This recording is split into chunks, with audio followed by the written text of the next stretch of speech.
जय संविधान। देखिए, आज मेरा सौभाग्य है, वरना मैं हमेशा आपने मुझे सुना होगा, मैं या तो राजनीतिक मुद्दों पे बात करता हूं या धार्मिक मुद्दों पे बात करता हूं। और आज मेरा जो प्रिय विषय है, जो मेरे दिल के बहुत नजदीक है और जिसको मैं 7-8 साल से मिस कर रहा हूं, आज मुझे मौका मिला एक ऐसे व्यक्तित्व से बात करने का। और मैंने उन्हें कन्विंस किया कि आप आइए। और करीब 20 साल पहले हम लोग एक इंस्टीट्यूशन में साथ थे, और जब भी प्रोफेसर रिजवी बोला करते थे, मैं उसको बड़े ध्यान से सुनता था। और मुझे लगता था कि इतनी ज्यादा प्रबुद्धता, इतनी ज्यादा विद्वता अगर कहीं है तो ये भारतवर्ष के अंदर है। और बड़ा सौभाग्य है कि डॉक्टर रिजवी काशी के ही रहने वाले हैं, और मैं भी काशी का हूं, तो मुझे गर्व भी होता था कि काशी ने ऐसे ऐसे महान सपूत देश को दिए हैं। डॉक्टर रिजवी वास्तविकता में साइकोलॉजी के एक्सपर्ट हैं, ह्यूमन साइकोलॉजी के एक्सपर्ट हैं।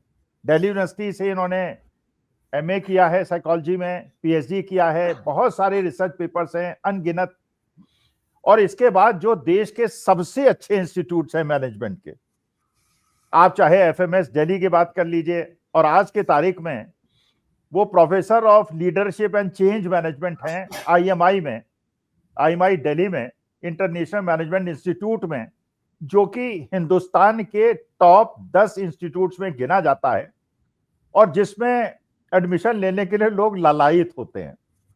और जिस चीज की सबसे ज्यादा आवश्यकता होती है आज के तारीख में युवाओं को, और इसीलिए मैंने ये परिवर्तन किया, फॉर्मेट में परिवर्तन किया। और ये मैंने सोचा कि हम लोग बाकी राजनीतिक मुद्दों पे तो चलिए बहुत बातें हो रही हैं, गोदी मीडिया भी कर रहा है, हम लोग भी कर रहे हैं, लेकिन हमारे युवाओं को मार्गदर्शन देना और अपनी अलग अगली पीढ़ी को ये बताना कि देश के लिए कैसे वो उपयोगी सिद्ध हो और अपने असीम भंडार का उपयोग भारत माता के लिए कर सकें, इसके लिए मैंने डॉक्टर रिजवी साहब को आज आमंत्रित किया है। और जो मेरा मुख्य मुद्दा है, जो मैं उनसे समझना चाहूंगा, बच्चे तो सीखेंगे सो सीखेंगे, मैं भी सीखूंगा, क्योंकि जो जब भी इंटरव्यूज होते हैं, जब भी आप सिलेक्शन बोर्ड में बैठते हैं जाके, मैंने ये हमेशा नोट किया, क्योंकि मैंने भी 150 इंटरव्यूज तो दिए अपने जीवन में, हजारों लिए लेकिन 150 दिए भी।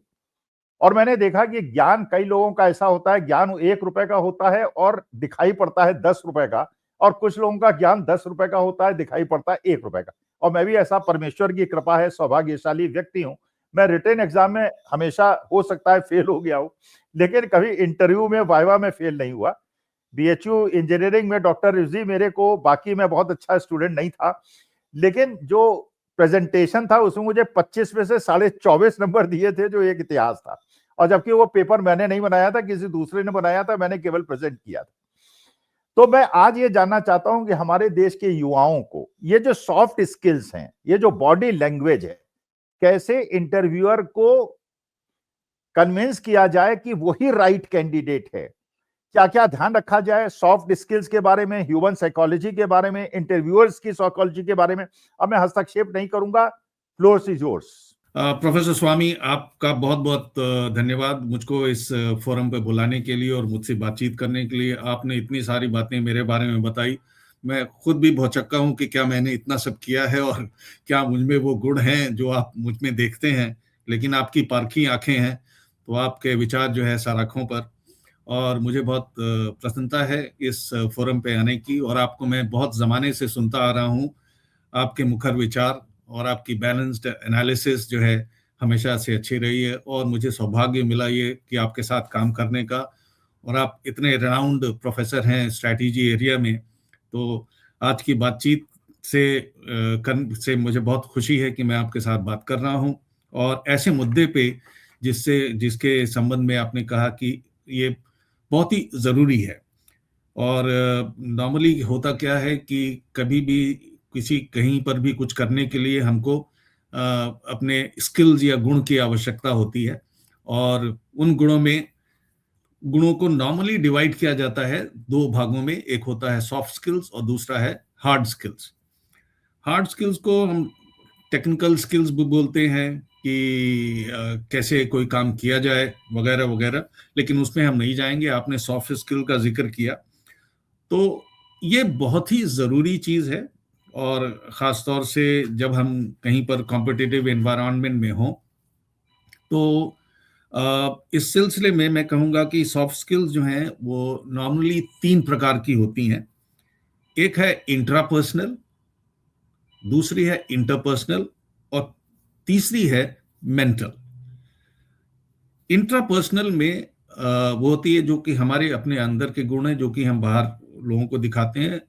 उसके अंदर कम्युनिकेशन बहुत ज़रूरी होता है, कॉन्फिडेंस होता है और तीसरी चीज़ है कैरेक्टर, कि व्यक्ति का कैरेक्टर क्या है।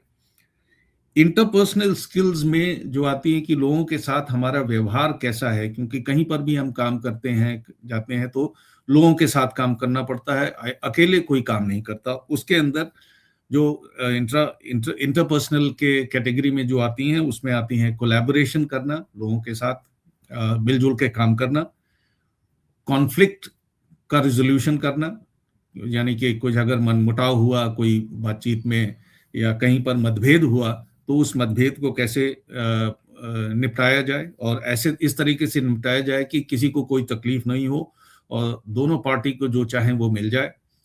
तीसरी चीज होती है इसके अंदर इंटरपर्सनल में है कि हमारी नेगोशिएशन स्किल्स, कि हम जो चाहते हैं वो हमको कैसे मिले और हम उसमें और किसी दूसरे का नुकसान भी नहीं हो और मुझे जो चाहता हूं वो मिल जाए।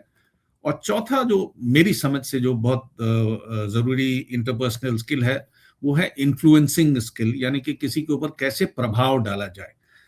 किसी भी लीडर के लिए, लीडरशिप के लिए किसी पे लोगों के ऊपर प्रभाव डालना बहुत आवश्यक है, कि अगर आप लोगों को प्रभावित नहीं कर सकते हैं तो वो आपके साथ काम करने को, आपकी बात सुनने को, समझने को कभी तैयार नहीं होंगे। तो ये दूसरी हुई। पहली मैंने बताया इंट्रापर्सनल, जिसके अंदर कम्युनिकेशन, कॉन्फिडेंस और कैरेक्टर। दूसरी चीज बताई इंटरपर्सनल, जिसमें कोलैबोरेशन, कॉन्फ्लिक्ट, नेगोशिएशन स्किल्स और इन्फ्लुएंसिंग स्किल्स। और तीसरा मैं इसको कैटेगराइज करूंगा मेंटल स्किल्स, जो कि हमारी मानसिक क्षमताएं क्या हैं, जैसे कि problem solving, decision making, innovation, creativity, और एक बहुत जरूरी चीज है पैटर्न मेकिंग, कि भाई कुछ हो रहा है, सारी चीजें अलग अलग नहीं है, सब एक दूसरे से जुड़ी हुई हैं। तो इन सारे जो चीजें हैं जो हो रही हैं, उनके अंदर क्या आपस में संबंध है, उसको समझना।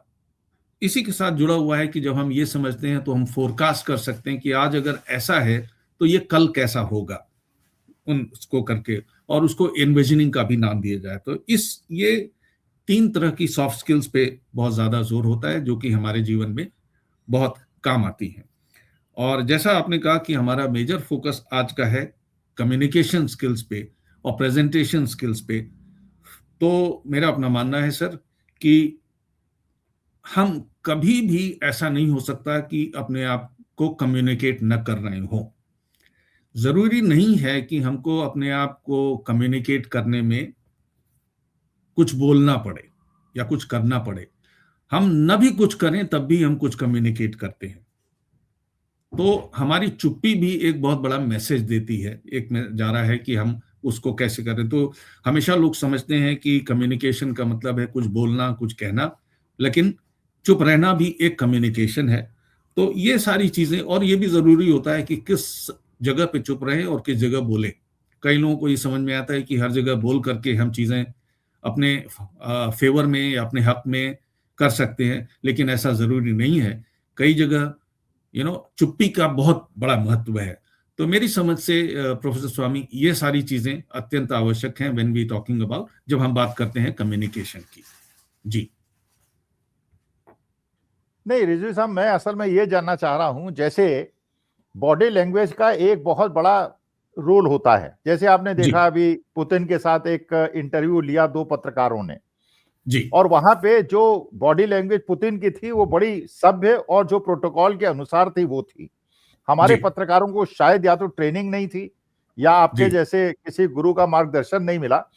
जी क्योंकि मैंने सुना है, जो मुझे बताया गया था, बचपन से ही बताया गया था कि जब भी आप इंटरव्यू देने जाएं जी तो पहली बात तो है कुर्सी में दोनों हाथों पे रखकर, पैर सीधे रखकर, आंखें इंटरव्यूअर की तरफ साथ आपको रखनी चाहिए, लेकिन जी क्रॉस्ड लेग से बैठना एक अलग जी प्रकार का कम्युनिकेशन देता है, कुछ एग्रेशन दिखाता है या क्या दिखाता है। तो मैं ये जानना चाह रहा था असल में कि जी हमारे देश के युवा जब इंटरव्यू देने जाते हैं या ग्रुप डिस्कशन में जाते हैं या इंटरव्यू में जाते हैं, तो ग्रुप जी डिस्कशंस में, क्योंकि मैंने जो स्ट्रेटेजी इरफान जी हमेशा अपनाई थी बचपन से और जी हमेशा मैं सफल हुआ उसमें, मैं हमेशा कंट्राडिक्टरी स्टैंड लेता था। 12 हम्म लोगों में से अगर 11 लोग एक स्टैंड लेते थे, जो नेचुरल स्टैंड था, मैं ठीक अपोजिट लेके, क्योंकि उसमें हम्म, कन्विंस करने की संभावना ज्यादा होती है, टाइम आपको ज्यादा मिलता है। और जी इंटरव्यू में भी कैसे आई कांटेक्ट हो, कैसे बॉडी लैंग्वेज हो, कैसे कम्युनिकेशन किया जाए, कैसे बताया जाए कि I am the right candidate. तो एक स्टूडेंट को, एक यूथ को बताइए कि जब वो इंटरव्यू बोर्ड में या ग्रुप डिस्कशन में जाए तो किन किन जी चीजों का ध्यान रखे, क्या करे क्या ना करे। बहुत बढ़िया, बहुत अच्छा सवाल है सर आपका, बहुत ही लाजमी है। तो इसको इसको इसके इसको इसकी मैं थोड़ी सी व्याख्या करना चाहूंगा कि कम्युनिकेशन, कभी भी कम्युनिकेशन या किसी वार्तालाप का मकसद होता है कि मेरी मेरी बात दूसरों तक पहुंच जाए और वो उस बात को वैसे ही समझें जैसे मैं समझता हूं या जैसे मैं समझाना चाहता हूं। तो कम्युनिकेशन में थोड़ा सा पीछे जाते हुए दो चीजें बहुत आवश्यक होती हैं। एक होता है कम्युनिकेशन कंटेंट, यानी कि हम क्या कहना चाहते हैं। कम्युनिकेशन कंटेंट विच इसका मतलब हुआ कि what do I want to say, हम कहना क्या चाहते हैं। दूसरा कम्युनिकेशन स्टाइल, हम किस तरह से कहना चाहते हैं। तो कभी भी कम्युनिकेशन में इन दोनों चीजों का ध्यान रखना पड़ता है कि हम क्या कहना चाहते हैं और किस तरह से कहना चाहते हैं, क्योंकि कोई सही बात भी अगर गलत तरीके से कही गई तो उसका असर विपरीत होता है, जैसा हम चाहते हैं वैसा नहीं होता है। तो कम्युनिकेशन में हर एक को इस बात का जानना चाहिए, कंटेंट और स्टाइल, यानी कैसे कहा जा रहा है, क्या कहा जा रहा है और कैसे कहा जा रहा है। दूसरी चीज जो कम्युनिकेशन में होती है, जिसका हम सबको ध्यान रखना चाहिए, कि एक होता है एक्सप्रेशन और दूसरा होता है इंप्रेशन, कि हम लोगों के साथ बात करने में किस खूबसूरत तरीके से अपनी बात रख सकते हैं और दूसरा उनके को प्रभावित कर सकते हैं अपने गुणों से, जिसको कहते हैं इम्प्रेस करना।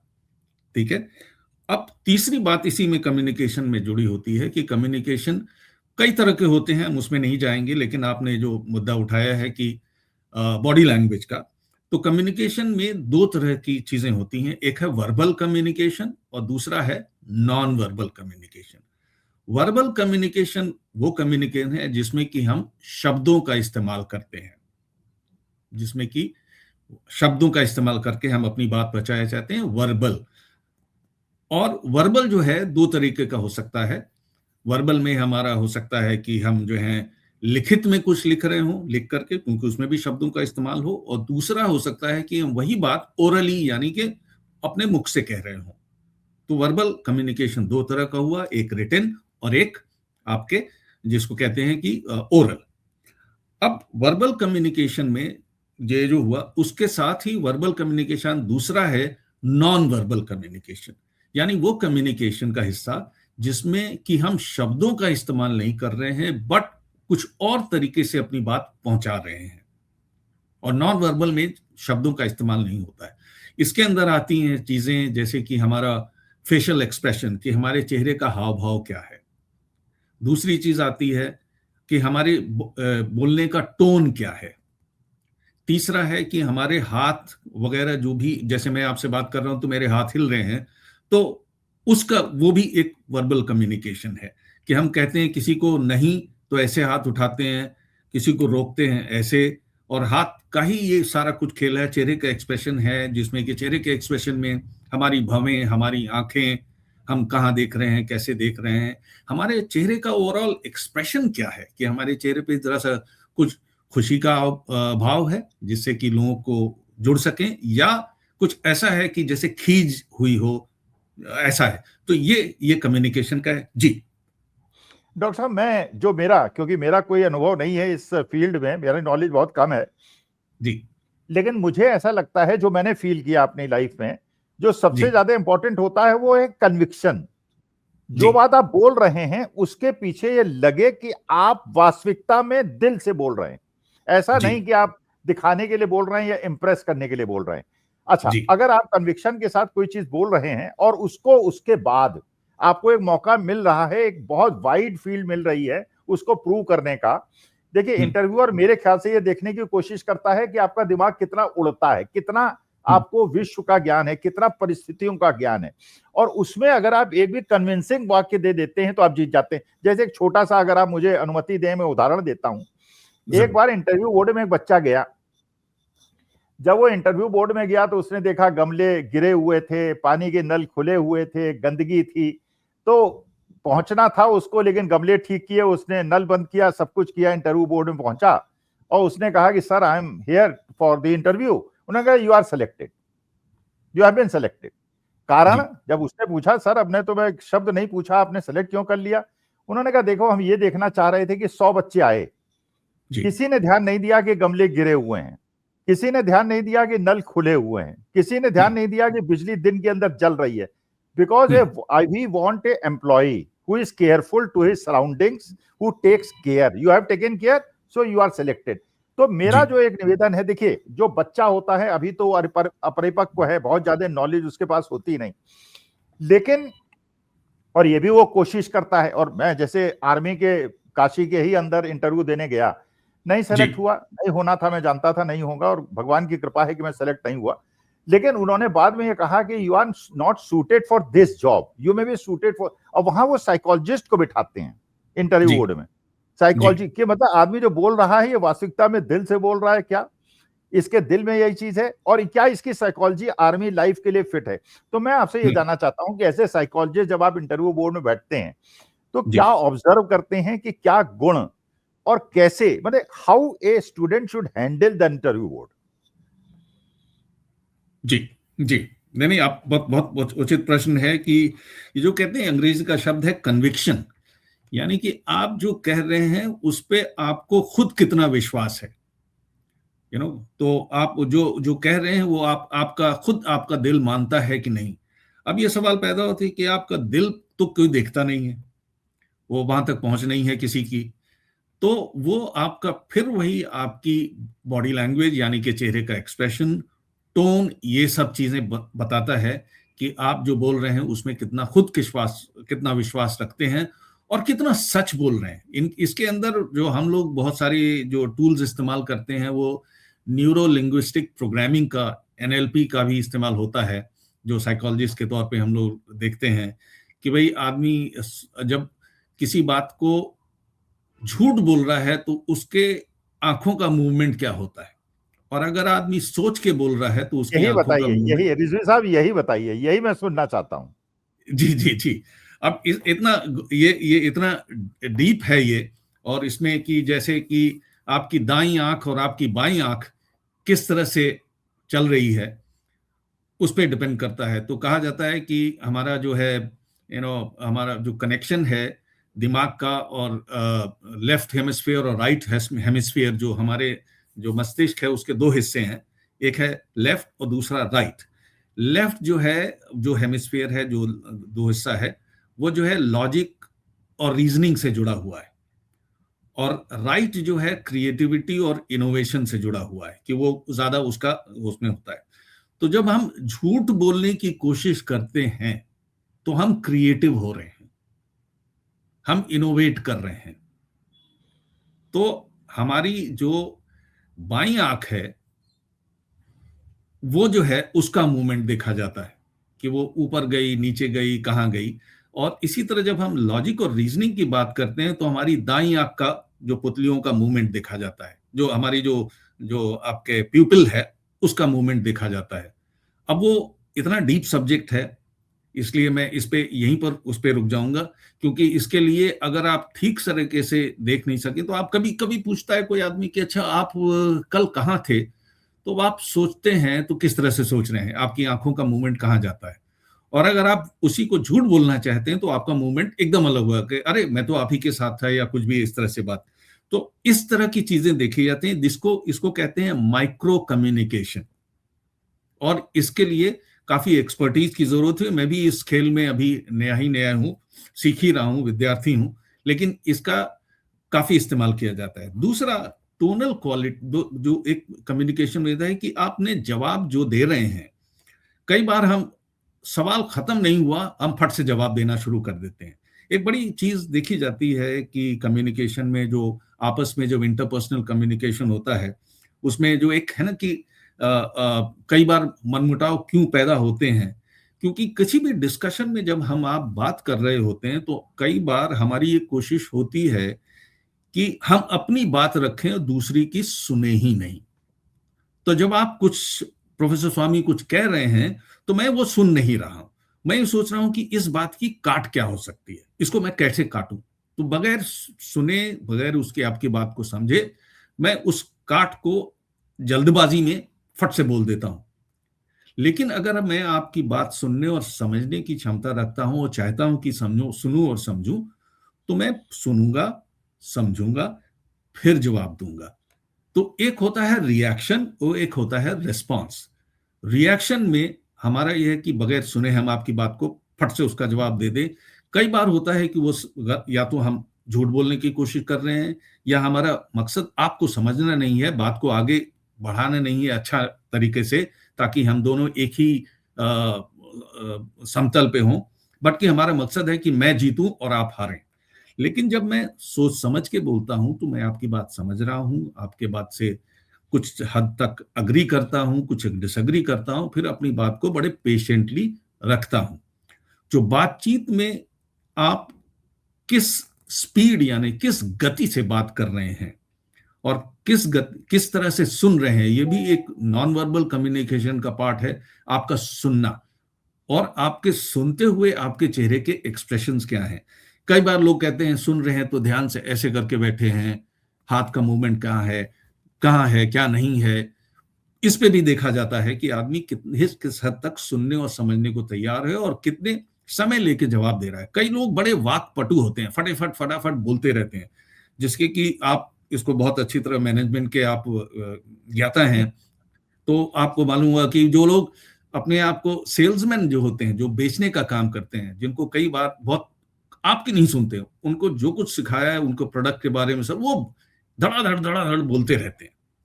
आपकी जरूरत क्या है, आप क्या खरीदना चाहते हैं, क्या करना, उसको नहीं समझते, बस अपनी जो रटी रटाई है वो सारा कुछ प्रोडक्ट के बारे में बोल देते हैं। इन लोगों को मैं कहता हूं सेलू लोग हैं, सेल्स से सेलू हैं। इनको मकसद है किसी तरह भी माल को टका देना अपने ग्राहक के ऊपर। अच्छा नहीं डॉक्टर साहब, एक मैं असल में जो मेरे दिमाग में चीज आ रही थी, आपने भी जी सुना होगा शायद सुहानी शाह को। सुहानी शाह एक लड़की है जो कि जी लोगों के माइंड को रीड कर लेती है, और जैसे ये बागेश्वर धाम करते हैं बिल्कुल उसी प्रकार की सारी ट्रिक्स उसको आती हैं। उसने एक बड़ी अच्छी बात कही, मेरे दिल को छू गई। जी उसने कहा देखिए आज के तारीख में लोगों की समस्या क्या है। स्टूडेंट्स कहते हैं सर टीचर हमारी नहीं सुनते, टीचर्स कहते हैं स्टूडेंट सर हमारी नहीं सुनते, बाप कहता है बेटा हमारा नहीं सुनता, बेटा कहता है कि बाप नहीं सुनता, पति कहता है कि पत्नी नहीं सुनती, पत्नी कहती है पति। तो उसने ये कहा सुहानी ने कि एक गुड लिस्नर, मैंने एक आर्टिकल बेस में पढ़ा कि अगर आप में सुनने की क्वालिटी है तो 90% प्रॉब्लम तो अपने आप सॉल्व हो जाती हैं। और बल्कि साइकेट्रिस्ट के बारे में सुना है कि जब वो ट्रीट करते हैं तो पहले बिल्कुल पेशेंट हियरिंग करते हैं, और पेशेंट हियरिंग में उन्हें सब कुछ पता चल जाता है। क्योंकि जब आप बहुत ज्यादा बोलते हैं तो और सुनते नहीं है, और यही मेरे ख्याल से कम्युनिकेशन की problem, when you don't listen. तो listening also is a great art which everybody should learn। जी जी जी एकदम आपने सही बात की सर, कि लोगों के पास जो है वो जो हो सके नहीं कि पेशेंस है नहीं सुनने का। और इत्तेफाक की बात यह है कि हम जब कम्युनिकेशन की बात करते हैं स्कूल से लेके कॉलेज तक और आगे भी, हमेशा हमको ज्यादा फोकस रहता है, ज्यादा दबाव इस बात पे रहता है, जोर इस बात पे रहता है कि हम बोलें कैसे। तो 99% लोग समझते हैं कम्युनिकेशन का मतलब है बोलना, ये नहीं समझते कि कम्युनिकेशन का मतलब सुनना भी है। तो बचपन में जब स्कूल में भी रहते हैं तो बच्चों को यही कहा जाता है keep your fingers on your lips, या तो चुप रहो या बोलो, लेकिन ये नहीं कहा जाता कि इसको सुनो, इसको अच्छा डॉक्टर साहब, समझो। एक और समस्या है जो मेरे दिमाग को हमेशा दुविधा में डालती है, आई डोंट नो, जी आप जी कम्युनिकेशन जी के एक्सपर्ट हैं। भाई जी देखिए Lalu Prasad Yadav was suppose to be a very good communicator, जी अच्छा, आपको पता होगा कि पट्टम थानू पिल्लई जो केरला के चीफ मिनिस्टर रहे लंबे समय तक, वो जी हकलाते थे, बहुत तगड़ा हल्का हकलाते थे। माने उनके दो वर्ड के बीच में कभी कभी 15-15 सेकंड निकल जाते थे, बट ही वॉज जी ए गुड कम्युनिकेटर। तो ओरेटर होना, जैसे पॉलिटिशियंस हैं, Lalu Yadav is not a very good orator, Mayawati is not a very good orator, but she is a communicator. ये हम्म कम्युनिकेटर और ओरेटर के बीच में क्या डिफरेंस बहुत बहुत बढ़िया सवाल सर। देखिए, कम्युनिकेटर जो है और ओरेटर, एक है अपनी बात किसी तरह से रख देना लोगों के सामने।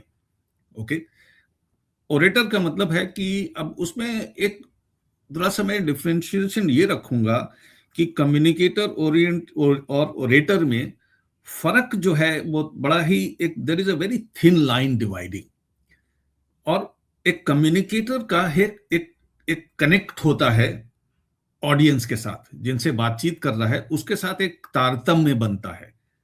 और जब तो उसका फोकस सिर्फ इस बात पे नहीं रहता कि मैं अपनी बात बोल जाऊं, उसका ये भी रहता है कि मैं जो बात कर रहा हूं, उसका हमारे सुनने वालों पे क्या असर हो रहा है, क्या वो मेरे साथ हैं या नहीं है। और अगर वो उसको महसूस होता है कि वो बात उनकी समझ नहीं पा रहे हैं और बात पहुंच नहीं रही है, तो अपनी अपनी भाषा शैली, अपने बोलने के तौर तरीके को वो मॉडिफाई करता है, बदलता है, ताकि अब उसकी बात पहुंच जाए। लेकिन कई बार कई ओरेटर्स इस बात का ध्यान नहीं रखते हैं, बस उनका फोकस रहता है कि मैं बोल जाऊं अच्छा और ऋषि मैं साहब, कह दूं। एक चीज मैंने और नोट की अपने जीवन में। जी देखिए, हर आदमी के कुछ स्ट्रांग पॉइंट्स होते हैं, कुछ वीक पॉइंट्स होते हैं। जी मैंने ये महसूस किया कि कभी कभी इंटरव्यू बोर्ड में ऐसा हुआ कि जो प्रश्न पूछा गया वो मेरा वीक एरिया का था, ठीक। लेकिन परमेश्वर की कृपा है कि उस वीक एरिया से पॉइंट को अपने स्ट्रांग एरिया में ले जाना, जी और जो क्वेश्चन करने वाला है उसको फोर्स करना कि वो मेरे स्ट्रांग एरिया में घुसे।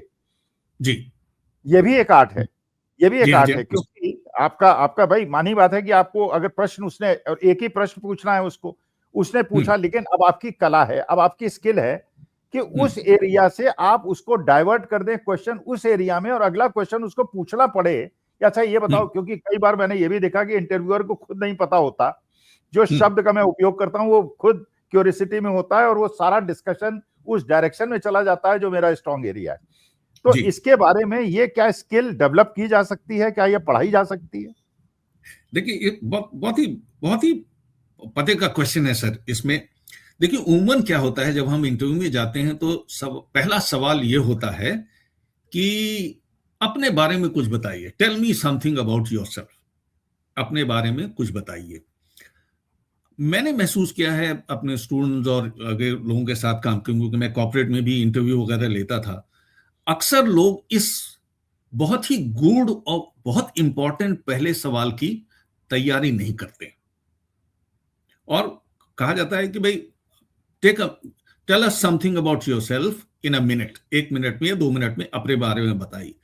ये ऐसा मौका है कि जब हम इंटरव्यू लेने वालों को, माफ करिएगा शब्द यूज कर रहा हूं, अपने जाल में फंसा सकते हैं। अब हम क्या बोलते हैं और उनको ऐसा क्या, जो है कि जैसे कहते हैं एक बेट देते हैं कि बस उसको, उस लाइन को पकड़ें और उस पे चलें।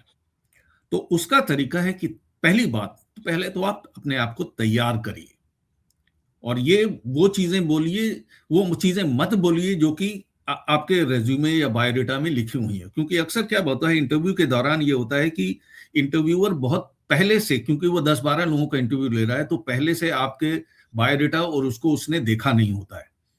आपसे ये बात कर करके जब आप बोलते हैं अपने बारे में कुछ भी, वहां से मसाला निकालता है और तय करता है कि अब मैं इस पे सुनूंगा। आप ऐसी चीज बोलिए जो आपकी, जो कहते हैं कि आपके जो स्ट्रेंथ हो, या आप जिसमें जिस एरिया में आप मजबूत हो, उसको इस तरह से पेश करिए और इस तरह से बोलिए कि बस उसी के अंदर वो आ जाए। तो कि मेरा नाम ये है, जब आपसे पूछा जाए कि भाई अब टेल अस समथिंग अबाउट, अपने बारे में कुछ बताइए, तो ये बेकार की बात है कि मेरा नाम ये है, मैं इस देश, ये इस शहर से आता हूं, मैंने ये पढ़ाई की है, वगैरह वगैरह। इस पे ज्यादा जोर मत दीजिए। अब बताइए कि भाई, कि भाई मेरी ये मैं जल्दी से बोल करके अपने, अगर आपको लगता है कि आप बहुत अच्छे परिवार से आते हैं और चाहते हैं कि वो आपके परिवार के बारे में बोले, उस पे आइए। या आपने कुछ ऐसा अच्छा काम किया है जिसपे कि आपकी पकड़ है मजबूत और आप चाहते हैं कि उसके बारे में बात हो, तो उन चीजों को ले आइए। तो ये इस बात के ये प्लानिंग होती है, तैयारी होती है, जो इंटरव्यू जाने के पहले आपको इस सवाल को तो हमेशा तैयार अच्छा करके ऋषि रखना साहब, चाहिए। एक चीज मैं और आपसे जानना चाहता हूं, मैंने गलत किया था या सही किया था, आई डोंट नो। और जी ये बात है आज से 50 साल पहले की। जी 1976 में जो मैं पहली नौकरी मेरी लगी, वो जी डीसीएम ग्रुप में लगी। तो जी हम लोग दिल्ली गए, वहां हमारा इंटरव्यू हुआ, ग्रुप डिस्कशन हुआ, 15 बच्चों में से एक मेरा सिलेक्शन हो गया, मैं भोपाल में मैंने ज्वाइन कर लिया। जी वहां एक एमएल सेठ साहब हुआ करते थे, एग्जीक्यूटिव डायरेक्टर, जो सबसे सीनियर अफसर थे लाला चरत राम के बाद।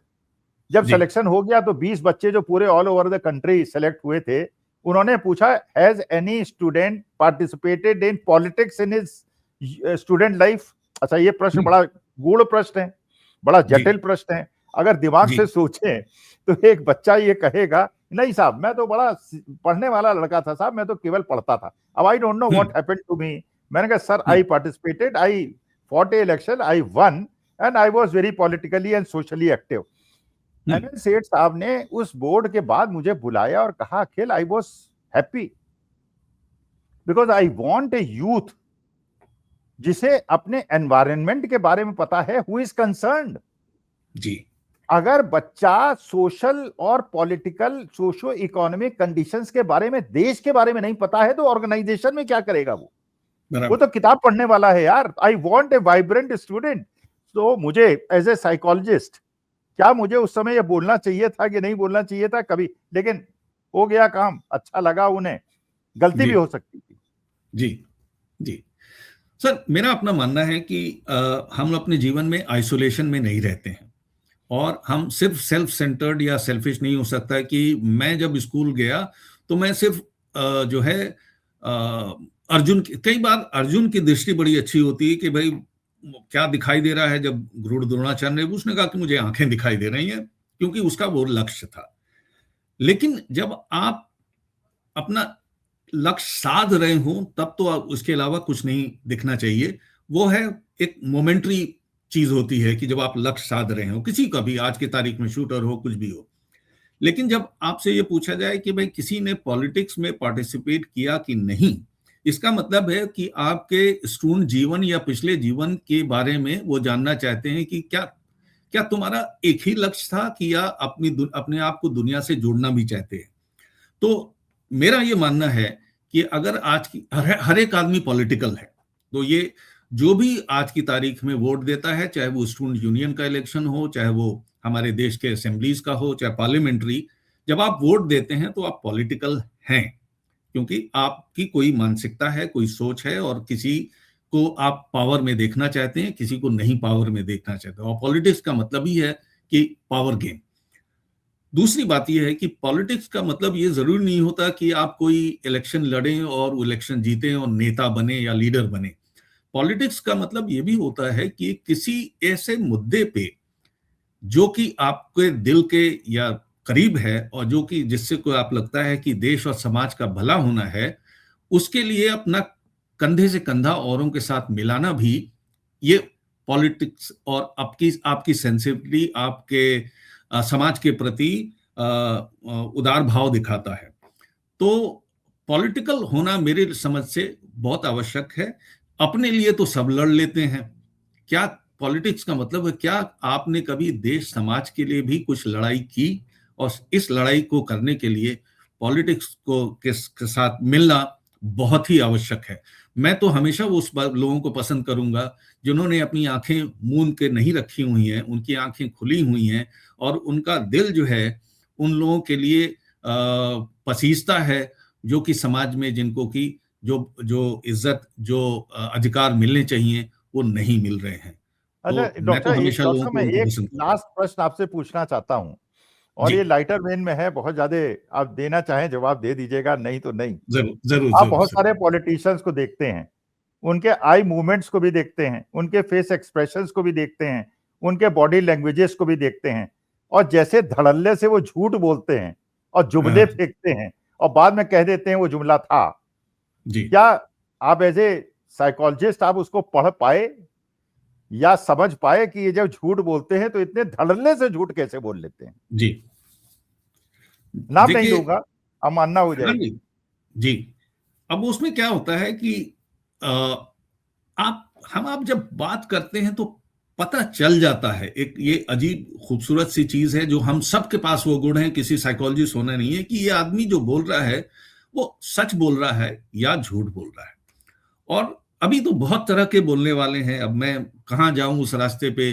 कुछ लोग हर हर महीने बोलते हैं, कई लोग जो हैं बगैर देख के बोले नहीं पाते हैं, कुछ लोग जो हैं देख के बोलते हैं, और या कुछ लोग जो हैं इम्प्रॉम्प्टू बोलते हैं। बड़े तरीके के नाम आते हैं। शशि थरूर बहुत मशहूर हैं एक वक्ता के रूप में, और उनकी खूबसूरती ये है कि वो अंग्रेजी के ऐसे शब्दों का इस्तेमाल करते हैं जो दुनिया को मालूम नहीं होते हैं।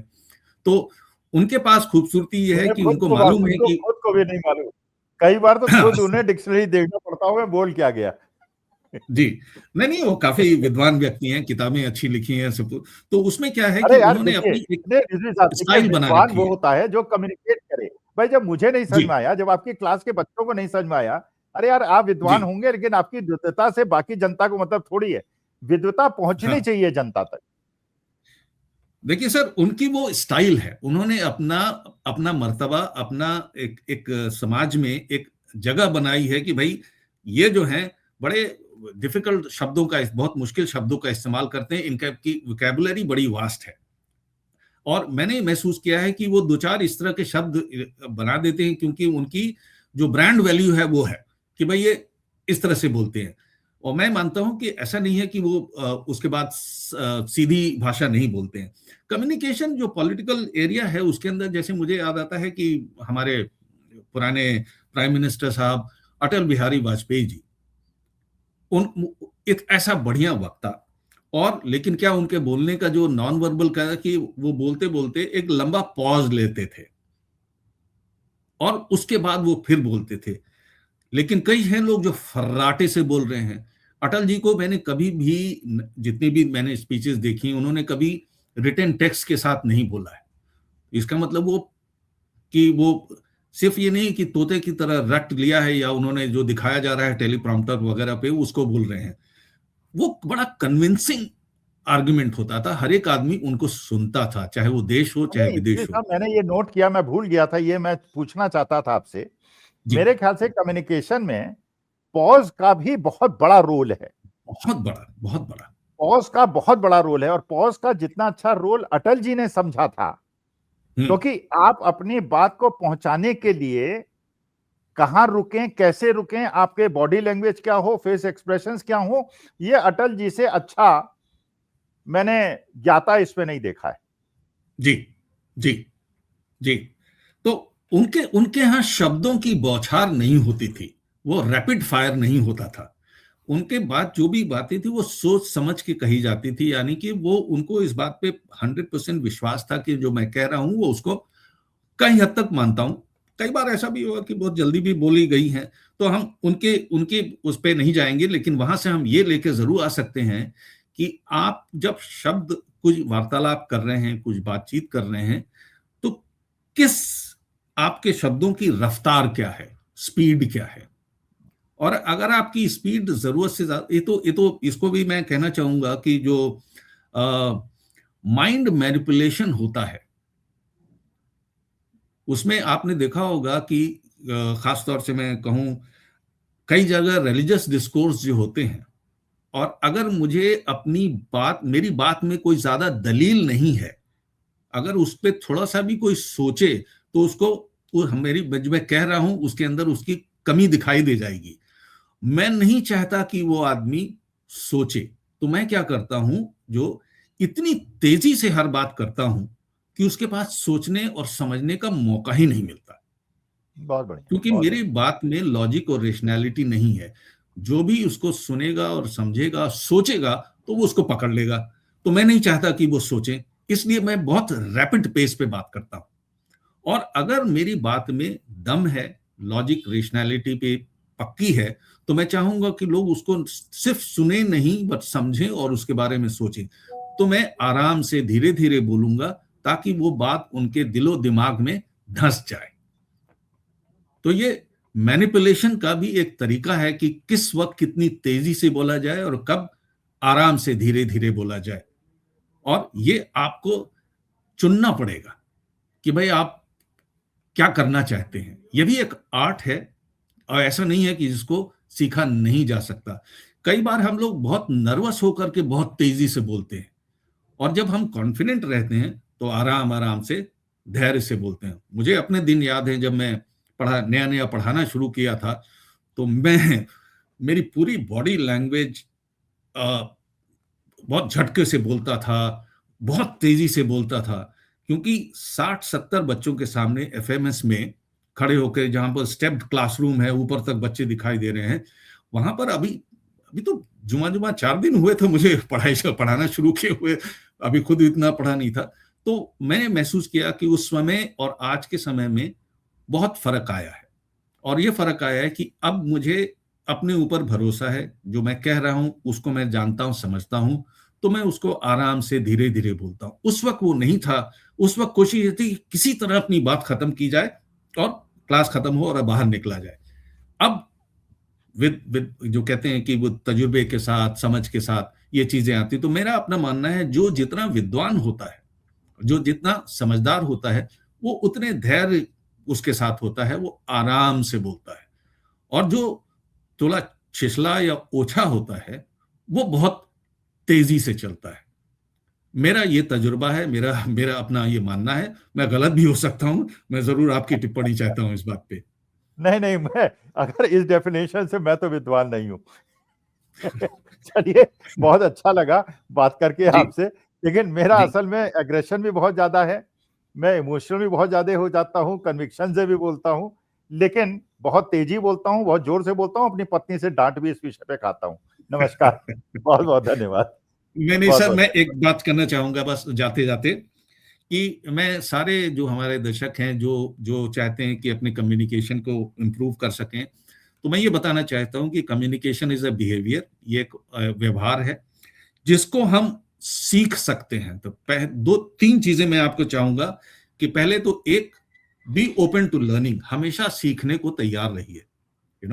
हमारे हमारे हर समाज, मैंने तो थोड़ा सा रिलीजन में इंटरेस्ट है, तो मैं कहूंगा कि गुरु नानक पूरा एक धर्म बनाया सिख समाज, जो आया शिक्षा से कि सीखो। ठीक है।